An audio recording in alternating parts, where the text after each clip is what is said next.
വലിയ പ്രതിസന്ധിയാണല്ലേ നാട്ടുകാർക്ക്? അതെ, ഈ നീലേശ്വരം നഗരത്തെ രണ്ടായി വിഭജിക്കുന്ന തരത്തിൽ നിർമ്മിച്ച മണ്ണിട്ട് ഉയർത്തിയ ഈ പാത നീലേശ്വരം നഗരത്തിൻ്റെ അന്ത്യം കുറിക്കുന്നതാണ്. രാജാ റോഡ് എന്ന് പറയുന്ന ഏറ്റവും പ്രധാനപ്പെട്ട ജില്ലാ മേജർ റോഡ്, ആ റോഡിലേക്കുള്ള എൻട്രിയുമില്ല. തീരദേശത്തേക്ക് കടന്നു പോകുന്ന കോട്ടപ്പുറ റോഡിലേക്കുള്ള എൻട്രിയും ഈ മണ്ണിട്ട് നികത്തുന്ന വന്ന റോഡോടുകൂടി ഇല്ലാതായിരിക്കുകയാണ്. അതുകൊണ്ട് തന്നെയാണ് നഗരസഭാ നേതൃത്വം കൊടുത്തുകൊണ്ട് നീലേശ്വരത്തെ എല്ലാ രാഷ്ട്രീയ പാർട്ടികളെയും സന്നദ്ധ സാമൂഹ്യ സംഘടനാ പ്രവർത്തകരെയും എല്ലാം ചേർത്ത് പിടിച്ചുകൊണ്ട് ഇത്തരമൊരു അനിശ്ചിതകാല സമരം നടത്തിയത്. ഞങ്ങൾ ഏകപക്ഷീയമായിട്ടൊരു സമരത്തിലേക്ക് പോയതല്ല. കഴിഞ്ഞ 2-3 മാസക്കാലമായിട്ട് ഇതിൻ്റെ പിറകിലാണ്. ആദ്യഘട്ടത്തിലൊക്കെ ഞങ്ങൾക്ക് ഇതിൻ്റെ പ്രതിഷേധവുമായിട്ട് മുന്നോട്ട് വർഷങ്ങൾക്ക് മുമ്പേ പോയെങ്കിലും ഇത് യാഥാർത്ഥ്യമായപ്പോഴാണ് ഇതിൻ്റെ ഈ ഭീകരാവസ്ഥ ഞങ്ങൾക്ക് മനസ്സിലായത്. അതുകൊണ്ട് തന്നെ 4 ആവശ്യങ്ങൾ ഞങ്ങൾ ഉന്നയിച്ചു. ഒന്ന്, ഇവിടെ ഈ മണ്ണിട്ട് ഉയർത്തിയ ഈ എംബാങ്ക്ഡ് ബ്രിഡ്ജിന് പകരം എലിവേറ്റഡ് ആകാശപാത നിർമ്മിക്കണം. രണ്ടാമത്, ഈ തൊട്ടിപ്പുറത്ത് കാണുന്ന പാലം 1958 നിർമ്മിച്ച ഏറ്റവും പഴകിയ അപകടാവസ്ഥയിലുള്ള പാലമാണ്. ഈ പാലം പല കാരണങ്ങൾ കൊണ്ടും പൊളിച്ചു മാറ്റാതെ ഇവിടെ ഈ 2 വരിപ്പാത തന്നെ നിലനിർത്താനാണ് നാഷണൽ ഹൈവേ തീരുമാനിച്ചിരിക്കുന്നത്. അപ്പോൾ ഈ പാലം പൊളിച്ചു മാറ്റുകയും ഇവിടെ കിടക്കുന്ന ഈ മണ്ണിട്ട് ഉയർത്തി നിൽക്കുന്ന ഈ പാത മാറ്റി അവിടെ ആകാശപാത നിർമ്മിക്കുകയും ചെയ്യണമെന്നുള്ളതാണ് ഏറ്റവും പ്രധാനപ്പെട്ട കാര്യം. മറ്റ് 2 ആവശ്യങ്ങൾ കൂടി ഞങ്ങൾ ഉന്നയിക്കുന്നുണ്ട്. ഇവിടെ തൊട്ടപ്പുറത്തുള്ള ഒരു കരുവാശ്ശേരി എന്ന് പറയുന്ന പ്രദേശത്തെ ആളുകൾക്ക് കടന്നു പോകാനുള്ള വഴി പോലുമില്ല. മറ്റൊന്ന്, ഇവിടെ ഒരു പുതുതായി നിർമ്മിച്ച ഒരു കച്ചേരിക്കടവ് പാലത്തിലേക്കുള്ള എൻട്രി എക്സിറ്റ്. പക്ഷേ ഏറ്റവും ഫോക്കസ് ചെയ്തുകൊണ്ട് ഞങ്ങൾ പറയുന്ന ഈ ഒരു കാര്യമാണ്, ഈ നീലേശ്വരം നഗരത്തെ വിഭജിക്കുന്ന ഇത് മാറ്റി ആകാശപാത വേണമെന്നുള്ളതാണ്. അത് അനിശ്ചിതകാല സമരത്തിലേക്ക് പോകുന്നത് ഞങ്ങൾ 4ാം ഘട്ടത്തിലാണ്. നിരവധി തവണ ഉദ്യോഗസ്ഥന്മാരുമായിട്ടും NHന്റെ അധികൃതരുമായിട്ടും മേഘാ കമ്പനിയുമായിട്ടും ഒക്കെ നിരവധി തവണ ബന്ധപ്പെട്ടു, നിവേദനങ്ങൾ നൽകി. പക്ഷേ ഒന്നും ഒരു നിർവാഹമില്ലാത്ത ഘട്ടത്തിൽ നഗരസഭ തന്നെ നേതൃത്വം കൊടുത്ത് സമരം നടത്തുകയാണ്. യഥാർത്ഥത്തിൽ നഗരസഭ ഒരു സമരം നടത്തേണ്ട ഒരു കമ്മിറ്റിയല്ല. പക്ഷേ നീലേശ്വരം ജനങ്ങളെ ബാധിക്കുന്ന ഇത്ര ഗുരുതരമായ ഒരു പ്രശ്നം അഭിമുഖീകരിക്കേണ്ടി വന്നപ്പോൾ അത് ഏറ്റെടുക്കാൻ നഗരസഭ ഈ എല്ലാ രാഷ്ട്രീയ നേതൃത്വത്തിൻ്റെയും സഹായത്തോടെ തീരുമാനിച്ച് രംഗത്തിറങ്ങിയിരിക്കുകയാണ്. ഒരു കാരണവശാലും സമരത്തിൽ ഞങ്ങൾ പിറകിലോട്ട് പോകില്ല. ഏറ്റവും ന്യായമായ ആവശ്യമാണ് ഉന്നയിച്ചിരിക്കുന്നത്. അത് വിജയിക്കുന്നത് വരെ ഈ രാഷ്ട്രീയ നേതൃത്വത്തിൻ്റെ പിന്തുണയോടെ ഞങ്ങൾ ഈ സമരം മുന്നോട്ട് കൊണ്ടുപോവുക തന്നെ ചെയ്യും. സമരം മുന്നോട്ടേക്ക് കൊണ്ടുപോകാൻ തന്നെയാണ് നഗരസഭ യാതൊരു തരത്തിലുള്ള കക്ഷി വ്യത്യാസവുമില്ലാതെ മുന്നോട്ടേക്ക് പോകുന്നത്. മാത്രമല്ല, ദേശീയ ജലപാതയുടെ ഭാഗമായിട്ടുള്ള ഒരു മേഖല തന്നെയാണ് കോട്ടപ്പുറം എന്ന് പറയുന്നത്. വലിയ പ്രയാസം ഇവിടെ അനുഭവിക്കപ്പെടുന്നുണ്ട് എന്നുള്ളത് നമുക്ക് കാണാൻ സാധിക്കുന്നു. ദേശീയ ജലപാതയുടെ ഭാഗമായിട്ടുള്ളൊരു സ്ഥലമാണ്. അപ്പോൾ ഈ നിലവിലെ പാലത്തിൻ്റെ അടിയിലൂടെ ബോട്ടുകൾക്ക് പോലും കടന്നു പോകാൻ കഴിയാത്ത അവസ്ഥ പറ്റില്ല. നിലവിലുള്ള പാലം തന്നെ നമ്മുടെ സമരത്തിൻ്റെ ഭാഗമായിട്ട് പുതിയ പാലം ഇവിടെ നിർമ്മിച്ചിട്ടുണ്ട്.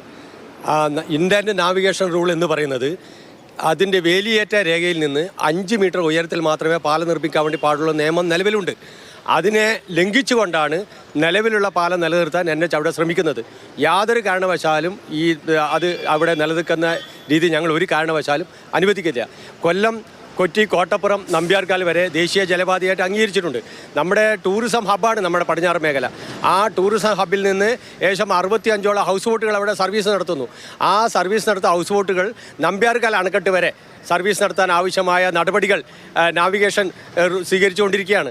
അപ്പോൾ അതിന് വിഘാതമായിട്ടാണ് ഈ പാലം ഇവിടെ നിലനിൽക്കുന്നത്. അതുകൊണ്ട് ഈ പാലം പൊളിച്ച് ഇൻലാൻഡ് നാവിഗേഷൻ റൂൾ അനുസരിച്ച് പുതിയ പാലം നിർമ്മിക്കുകയും അതോടൊപ്പം തന്നെ പാലത്തിൽ നിന്ന് എക്സിറ്റ് ടൗണിലേക്ക് അനുവദിക്കുകയും വേണം എന്നുള്ളതാണ് ഞങ്ങളുടെ ഒരു ആവശ്യം.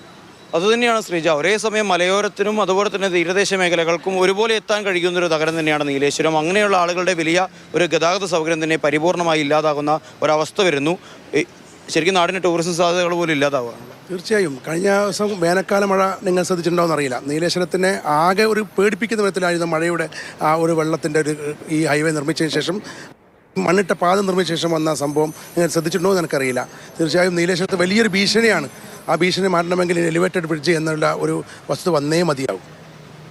ഇവിടെ വ്യാപാരി വ്യവസായികളും വലിയ പ്രയാസത്തിലേക്ക് തന്നെ പോകുന്നു. ടൗൺ പൂർണ്ണമായി, കാരണം നമ്മൾ കണ്ടതാണ് പലയിടങ്ങളിലും വികസന പ്രവർത്തനങ്ങൾ നടക്കുന്ന സമയത്ത് പ്രദേശത്തെ വാണിജ്യ സ്ഥാപനങ്ങളെ വലിയ രീതിയിൽ കാണാതെ അല്ലെങ്കിൽ ശ്രദ്ധിക്കാതെ പോകുന്ന അവസ്ഥയുണ്ടാകുന്നു. അങ്ങനെ ഒരു ടൗൺ പരിപൂർണമായി ഇല്ലാതാകുന്ന അല്ലെങ്കിൽ അവിടുത്തെ കച്ചവടങ്ങൾ മുഴുവൻ ഇല്ലാതാകുന്ന ഒരു അവസ്ഥ കൂടിയുണ്ട്. എന്താ ചേട്ടാ ശരിക്കും വ്യാപാരികളുടെ അവസ്ഥ? കാസർഗോഡ് ജില്ലയിലെ 3ാമത്തെ മുനിസിപ്പാലിറ്റിയാണ് നീലേശ്വരം. കാസർഗോഡും കാഞ്ഞങ്ങാടും വ്യാപാരികൾക്കൊന്നും ഇത്തരത്തിലുള്ള ഒരു ബുദ്ധിമുട്ട് ഇതുവരെ വന്നിട്ടില്ല. നീലേശ്വരത്തെ വ്യാപാരികളെ സംബന്ധിച്ചിടത്തോളം നീലേശ്വരം മുനിസിപ്പാലിറ്റിയിൽ ഏകദേശം 1500ഓളം വ്യാപാരികളിൽ 1000 വ്യാപാരികളും നീലേശ്വരത്തെ ടൗണിൻ്റെ ഉള്ളിലാണുള്ളത്. ഈ പ്രദേശത്തിലേക്ക് മറ്റ് പ്രധാനപ്പെട്ട പഞ്ചായത്തുകൾ 4ഓളം പഞ്ചായത്തുകൾ ഈ തീരദേശങ്ങളിലുണ്ട്. അവിടെയുള്ള ജനങ്ങൾക്കൊന്നും ഈ ടൗണിലേക്ക് എത്താൻ പറ്റാത്ത ഒരു സാഹചര്യമാണ് ഉള്ളത്. ഇവിടെ രാജാ റോഡ് വികസനം കൊണ്ട് ഏകദേശം 10-30ഓളം കോടി ചിലവാക്കി രാജാ റോഡ് വികസനം വരാൻ പോവുകയാണ്. ഈ പ്രദേശത്തേക്ക് ജനങ്ങൾക്കും അതുപോലെ തന്നെ വ്യാപാരികൾക്കും എത്തിപ്പെടാൻ പറ്റാത്ത ഒരു സാഹചര്യമാണ് നിലവിലുള്ളത്. അതുകൊണ്ട് തന്നെ കേരളത്തിൽ ഈ സമരത്തിൽ ഇവിടുത്തെ മുഴുവൻ വ്യാപാരികളും വ്യവസായി ഏകോപന സമിതിയോടൊപ്പം അണിനിരന്ന് ഈ സമരത്തിൽ ഇതിന് വിജയം കൈവരിക്കുന്നത് വരെ ഈ സമരത്തിൽ ഇവരോടൊപ്പം ഞങ്ങളും ഉണ്ടാവും. അതുതന്നെയാണ് ശ്രീജായ്, എല്ലാവരും കക്ഷികളെല്ലാം മറന്നുകൊണ്ട് വിവിധ രാഷ്ട്രീയ അഭിപ്രായങ്ങളെല്ലാം മാറ്റിവെച്ചുകൊണ്ട് നാടിൻ്റെ വികസനത്തിനായി മുന്നോട്ടേക്ക് വരുന്ന കാഴ്ച തന്നെയാണ് നമുക്ക് കാണാൻ സാധിക്കുന്നത്. നമുക്ക് കാണാം ഇവിടെ ഒരു വശത്ത് വലിയ കോൺക്രീറ്റ് കൊണ്ട് ഒരു ചൈന വൻമതിലിനെയൊക്കെ തന്നെ അനുസ്മരിപ്പിക്കുന്ന തരത്തിൽ വലിയ ഉയരത്തിലുള്ള ഒരു മതിൽ കെട്ടിപ്പൊക്കുകയാണ് ദേശീയപാത അതോറിറ്റി. പരിസ്ഥിതി ലോല പ്രദേശമാണ്, നമ്മൾ കണ്ടതാണ്. ഇവിടെ നിന്ന് ഏതാനും കിലോമീറ്ററുകൾ പോയി കഴിഞ്ഞാൽ നമ്മൾക്ക് ജില്ലയിലെ ഏറ്റവും അപകടകരമായ രീതിയിൽ സ്ഥിതി ചെയ്യുന്ന വീരമലക്കുന്നടക്കമുള്ള മേഖലയുണ്ട്. അവിടെയുള്ള പല കുന്നുകളും മലകളും വലിയ രീതിയിൽ മഴവെള്ള സംഭരണികളായി പോലും പ്രവർത്തിക്കുന്നവയാണ്. അപ്പോൾ അവിടെയൊക്കെ തന്നെ ഈ രീതിയിൽ അതിൻ്റെ ആ ഒരു ഘടനയെ, സ്വാഭാവിക പ്രകൃതിയുടെ ഭാഗമായി തന്നെയുള്ള സ്വാഭാവിക ഘടനയെ അത് ബാധിച്ചു കഴിഞ്ഞാൽ പിന്നീട് അത് ഭാവിയിലേക്ക് ഒരു ജലബോംബ് പോലെയായി മാറി നാട്ടിൽ വലിയൊരു ദുരന്തമുണ്ടാകുമെന്നുള്ള ഒരു ഭയവും ആ ഒരു ആശങ്കയും ഒക്കെ തന്നെ ഇപ്പോഴും ഈ നാട്ടുകാരുടെ മുഖത്ത് നമുക്ക് തെളിഞ്ഞു കാണാം. ശ്രീജ.